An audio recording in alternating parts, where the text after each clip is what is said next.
Victoria privada. Primer hábito, sea proactivo.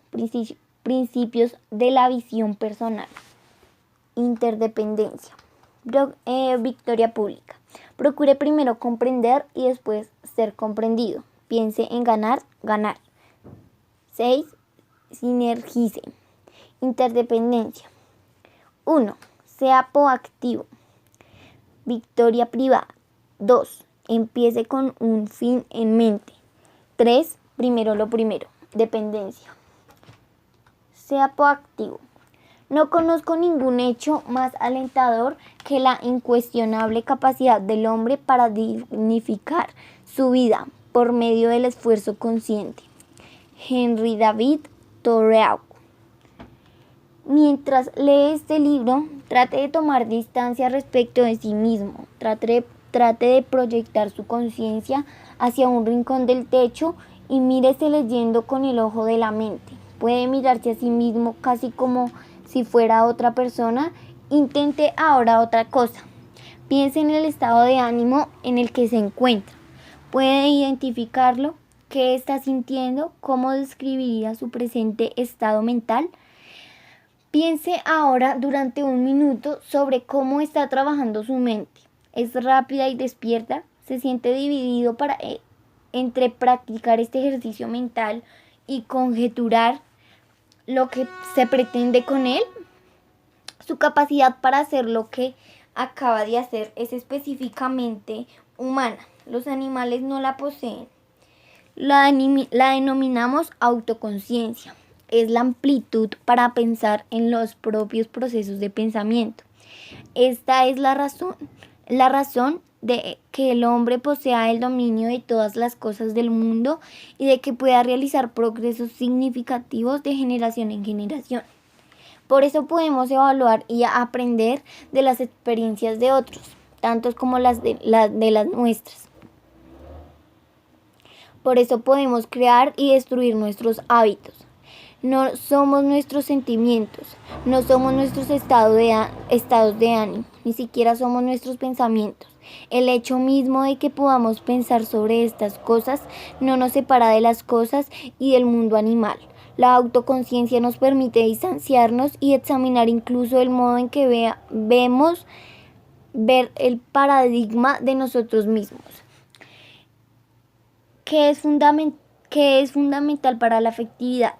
Afecta no solo a nuestras actitudes positivas, sino también al modo en que vemos a las otras personas. Se convierte en nuestro mapa de la naturaleza básica de la humanidad.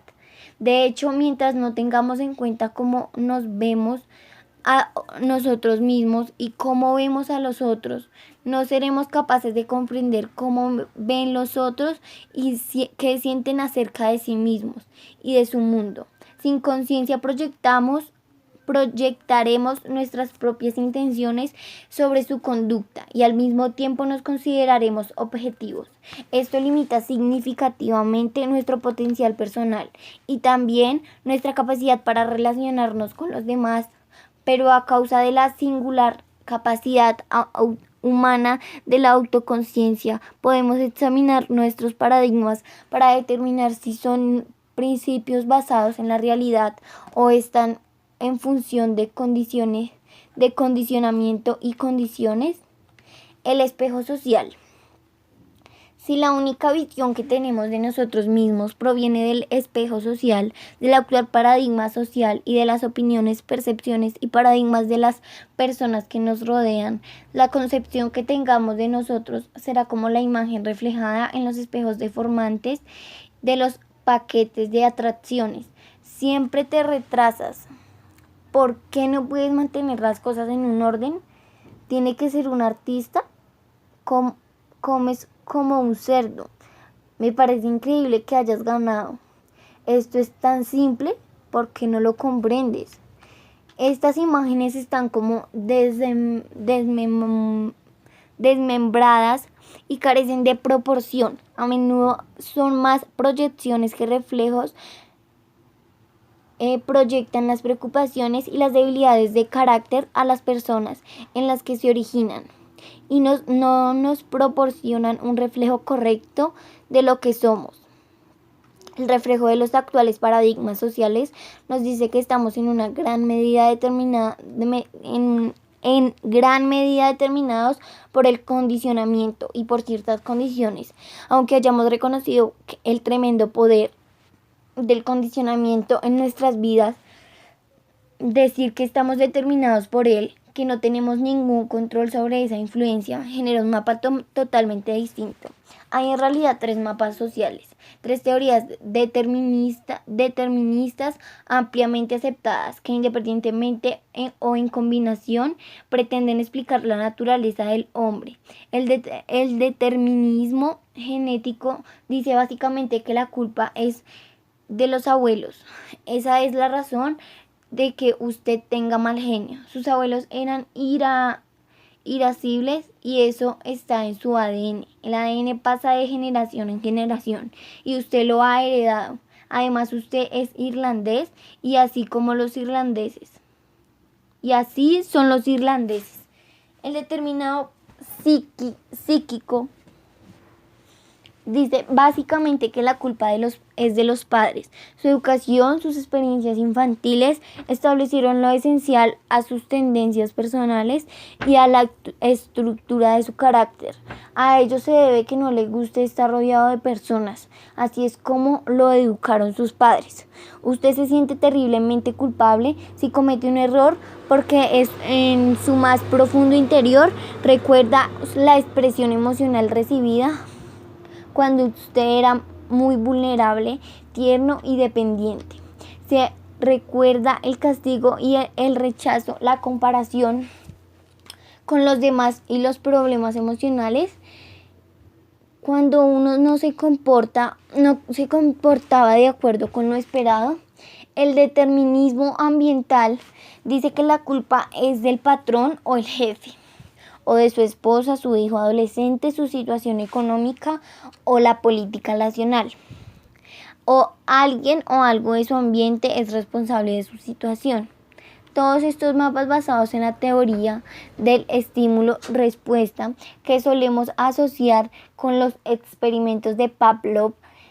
La idea básica es que estamos condicionados para responder de un modo particular a un estímulo concreto. Estímulo, respuesta. Modelo reactivo. Con cuánta presión y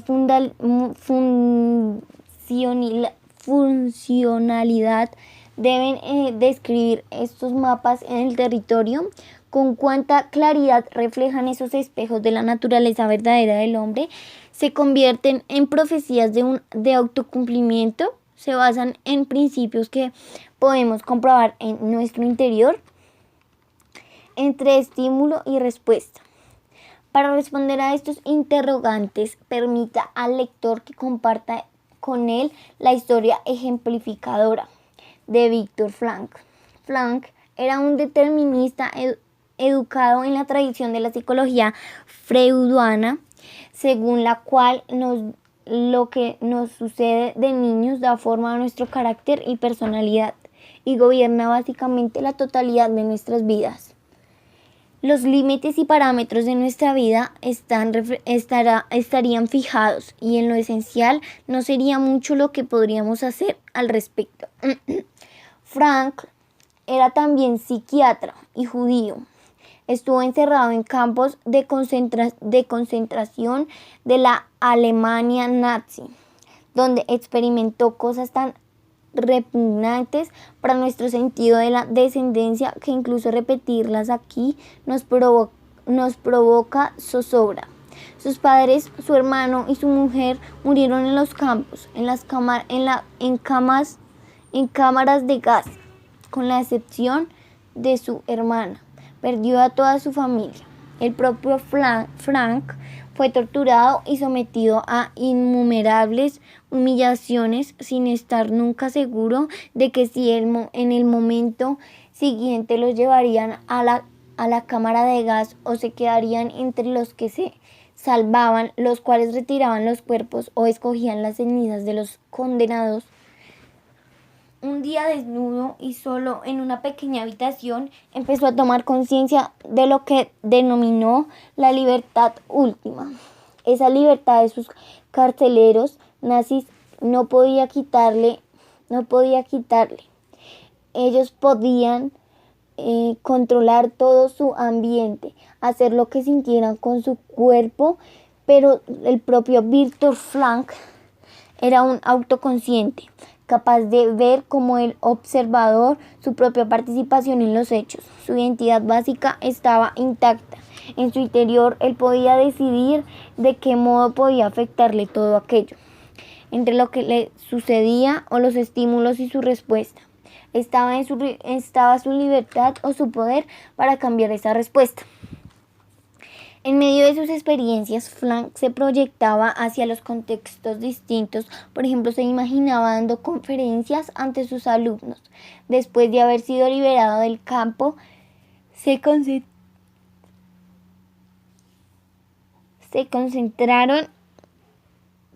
concentraron en el aula. Se describía a sí mismo y expondría como lección que había aprendido durante la tortura. Por la vía de disciplinas de este tipo, mentales, emocionales, morales, usando principalmente la memoria y la imaginación, ejerció su pequeña embrionaria libertad, que entonces creció hasta llegar a ser mayor que la de sus carceleros nazis. Los nazis tenían más libertad exterior, más opciones entre las que podían elegir en su ambiente, pero él tenía más libertad interior, más poder interno para ejercitar sus opciones. Se convirtió en un ejemplo para quienes lo rodeaban, incluso para algunos de los guardias. Ayudó a otros a encontrar un sentido en su sufrimiento y dignidad en su vida de prisioneros. En las más degradantes circunstancias imaginables, Frankl usó el privilegio humano de la autoconciencia para descubrir un principio fundamental de naturaleza del hombre, entre el estímulo y la respuesta. El ser humano tiene la libertad interior de elegir. La libertad de elegir incluye los privilegios que nos singularizan como seres humanos. Además de la autoconciencia, tenemos imaginación, capacidad para ejercer la creación en nuestras mentes. Yendo más allá de la realidad presente, tenemos conciencia moral, una profunda percepción interior de lo que es correcto o incorrecto, de los principios que gobiernan nuestra conducta y de la medida en que nuestros pensamientos y acciones están en armonía con dichos principios. Y tenemos voluntad independiente, capacidad para actuar sobre la base de nuestra autoconciencia, libres de cualquier otra influencia. Ni siquiera los animales más inteligentes tienen estos recursos. Podemos decir con una metáfora tomada del lenguaje de la informática que ellos están programados por el instinto o el adiestramiento, o por ambas cosas. Se les puede adiestrar para que sean responsables, pero no puede asumir la responsabilidad de ese adiestramiento. En otras palabras, no puede ser dirigido, no pueden dirigirlo. No pueden cambiar la programación, ni siquiera tienen conciencia de ella. Pero como consecuencia de nuestros privilegios humanos, podemos formular nuevos programas para nosotros mismos, totalmente independientes de nuestros instintos y adiestramiento. Por ello, la capacidad del animal es relativamente limitada y la del hombre ilimitada. Pero si vivimos como animales sobre la base de nuestros instintos, condicionamientos y condiciones, siguiendo los dictados de nuestra memoria colectiva, también nosotros seremos limitados. El paradigma determinista proviene primariamente del estudio de animales, ratas, monos, palomas, perros, y de personas neuróticas y psicópatas. Si bien esto permite satisfacer ciertos criterios de algunos investigadores, como lo de mensurabilidad y predictividad, la historia de la humanidad y nuestra propia autoconciencia nos dicen que este mapa en modo alguno describe el territorio. Nuestras dotes singularmente humanas nos elevan por encima del mundo animal. La medida en que ejercitamos y desarrollamos esas dotes nos da poder para desplegar nuestro potencial humano entre el estímulo y la respuesta. Nuestra mayor fuerza, la libertad del interior de elegir. La proactividad definida. Al descubrir principios básicos de la naturaleza del hombre, Frank trazó un mapa preciso de sí mismo, a partir del cual empezó a desarrollar el primero y fundamental hábito de las personas que en cualquier medio son altamente efectivas: el hábito de la proactividad. Si bien la palabra proactividad es ahora muy común en los textos de dirección de empresas, se trata de un término que no se encuentra en la mayoría de los diccionarios. No significa solo tomar la iniciativa. Significa que como seres humanos somos responsables de nuestras propias vidas. Nuestra conducta es una función de nuestras decisiones, no de nuestras condiciones. Podemos subordinar los sentimientos a los valores. Tenemos la iniciativa y la responsabilidad de que las cosas sucedan. Examinemos la palabra responsabilidad, en la cual encontramos alusiones a las palabras responder y habilidad. Habilidad para elegir la respuesta. Las personas muy proactivas reconocen esta responsabilidad, no dicen que su conducta es la consecuencia de las condiciones, el condicionamiento o las circunstancias. Su conducta es un producto de su propia elección consciente, se basa en valores y no es producto de las condiciones, ni está fundada en el sentimiento. Dado que por esa naturaleza somos proactivos, si nuestras vidas están en función del condicionamiento y las condiciones, ello se debe a que por decisión consciente o por omisión elegimos otorgar a esas cosas el poder de controlarnos. Estímulo, libertad interior de elegir y respuesta. Autoconciencia, imaginación, voluntad independiente, conciencia moral. Modelo proactivo. Si nuestra elección es esa, nos volvemos reactivos. Las personas reactivas se ven a menudo afectadas por su ambiente físico. Si el tiempo es bueno, se sienten bien. Si no lo es, afecta sus actitudes y su comportamiento. Las personas proactivas se llevan consigo su propio clima. El hecho de que llueva o brille el sol no supone ninguna diferencia para ellas. Su fuerza impulsiva reside en los valores y su valor es hacer un trabajo de la buena calidad. No depende de que haga buen tiempo o no. Las personas reactivas se ven también afectadas por el ambiente social, por el clima social. Cuando se les trata bien, se siente bien. Cuando no las trata bien, se vuelven defensivas o autoprotectoras. Las personas reactivas construyen sus vidas emocionales en torno a la conducta de los otros, permitiendo que los defectos de las otras personas las controlen. La capacidad de subordinar los impulsos a valores de la esencia de la persona proactiva. Las personas reactivas se ven impulsadas por sentimientos, por las circunstancias, por las condiciones, por el ambiente. Las personas proactivas se mueren por valores cuidadosamente meditados, seleccionados e internalizados. También las personas proactivas se ven influidas por los estímulos externos, sean físicos, sociales o psicológicos. Pero su respuesta a los estímulos, consciente o inconsciente, es una elección o respuesta basada en valores. Como observó Eleanor Roosevelt, nadie puede herirte sin tu consentimiento. Y Gandhi dijo, ellos no pueden quitarnos nuestro autorrespeto si nosotros no se lo damos. Para empezar, lo que nos daña mucho más que lo que nos sucede es nuestro permiso. nuestro consentimiento a lo que nos sucede.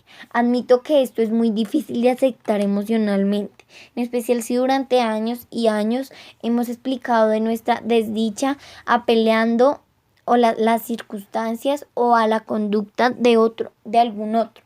Pero hasta que una persona no pueda decir profunda y honestamente soy lo que soy como consecuencia de mis elecciones de ayer, tampoco podría decir elijo otra cosa. Una vez en Sacramento, cuando hablaba sobre el tema de la proactividad, una mujer del público se puso de pie en medio de mi disertación y empezó a decir algo muy excitada. El público era numeroso y cuando algunas personas se volvieron a mirarla, ella de pronto tomó conciencia de lo que estaba haciendo, se azoró y volvió a sentarse. Pero parecía resultarle difícil contenerse y siguió hablando con la gente que tenía alrededor. Se veía muy feliz. Aguardé una pausa con impaciencia para averiguar qué había. Aguardé una pausa con paciencia para averiguar qué había sucedido. En cuanto tuve la oportunidad, me acerqué a ella y le pedí que me contara su experiencia. No pude imaginar lo que me ha ocurrido. Dijo, trabajo como enfermera para el hombre más miserable e ingrato que pueda imaginarse. Nada de lo que haga es suficiente para él. Nunca le aprecia ni siquiera me lo reconoce. Constantemente me acosa y encuentra defectos en todo lo que hago.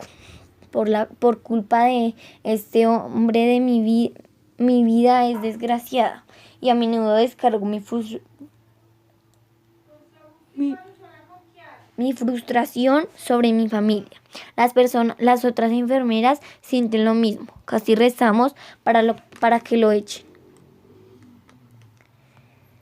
Y usted tuvo el descaro de plantarse allí y decir que nada puede herirme sin mi consentimiento y que yo elijo mi propia vida emocional de infelicidad. Bien, en modo alguno podría yo aceptar esa idea, pero seguí pensando sobre ello. Realicé una verdadera introspección y empecé a preguntarme, ¿tengo el poder de elegir mi respuesta? Cuando por fin comprendí que en realidad tengo ese poder, cuando me tragué esa amarga píldora y comprendí que yo había elegido ser desgraciada, también comprendí que podía elegir no serlo. En ese momento me puse de pie, me sentía como si me estuvieran dejando salir de San Quintín. Quería gritarle a todo el mundo, soy libre, salgo de la cárcel. Nunca más voy a dejarme controlar por el trato que me dispense otra persona. Lo que nos hiere o nos daña no es lo que nos sucede, sino nuestra respuesta a lo que nos sucede. Desde luego las cosas pueden dañarnos físicamente o perjudicarnos económicamente y producirnos dolor por ello.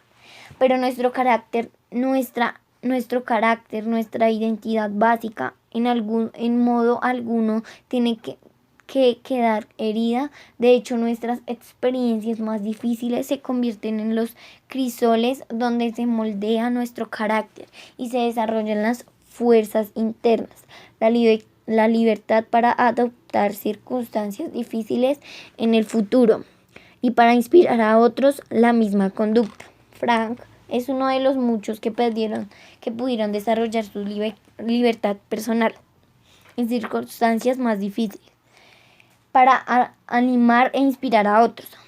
Los relatos autobiográficos de los prisioneros de guerra en Vietnam aportan sus convincentes testimonios adicionales sobre el poder transformador de esa libertad personal y sobre el efecto de uso responsable de esa libertad en cultura de la prisión y en los reclusos, tanto en aquel entonces como ahora.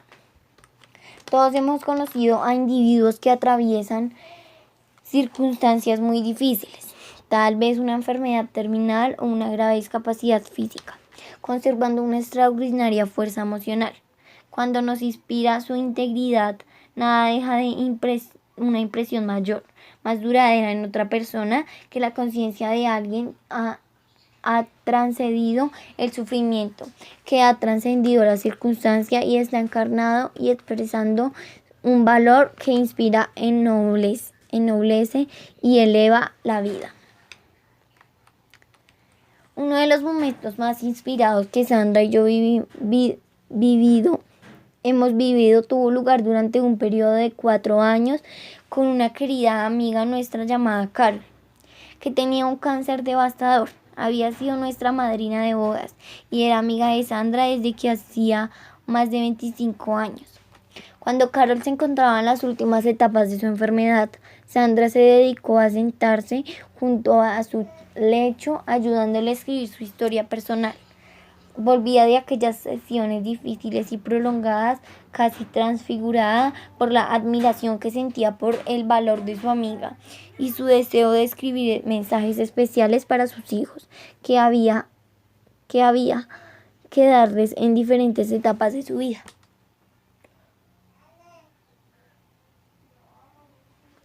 Carol tomaba la menor cantidad de anestésicos posible, de modo que tenía pleno acceso a sus facultades mentales y emocionales. Entonces susurraba ante un grabador o directamente para Sandra, mientras ésta tomaba notas. Carol era tan proactiva, tan valiente y estaba tan preocupada por los demás que se convirtió en una enorme fuente de inspiración para muchas de las personas que la rodeaban.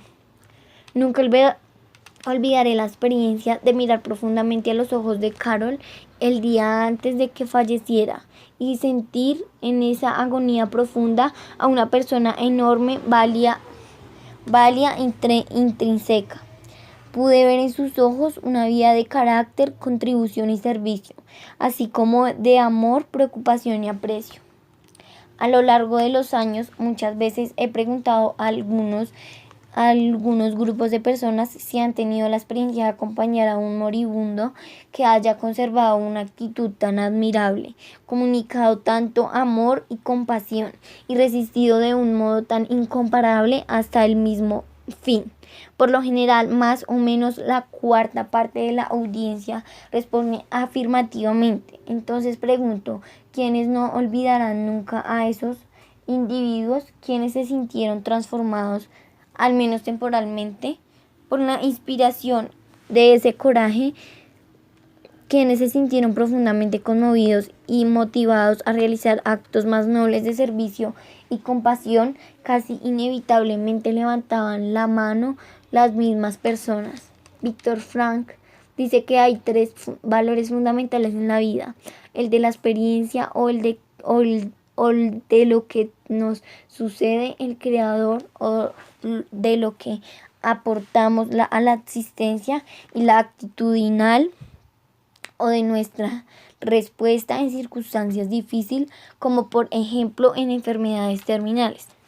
Mi propia experiencia confirma que lo que sostiene Frank, en el sentido de que el más alto de los 3 valores es la actitudinal. En otras palabras, la que más importa es el modo en que respondemos a lo que experimentamos en la vida. Las circunstancias difíciles suelen dar origen a cambios de paradigmas, a marcos de referencia totalmente nuevos y a través de los cuales la gente ve el mundo, se ve a sí misma y ve a los otros.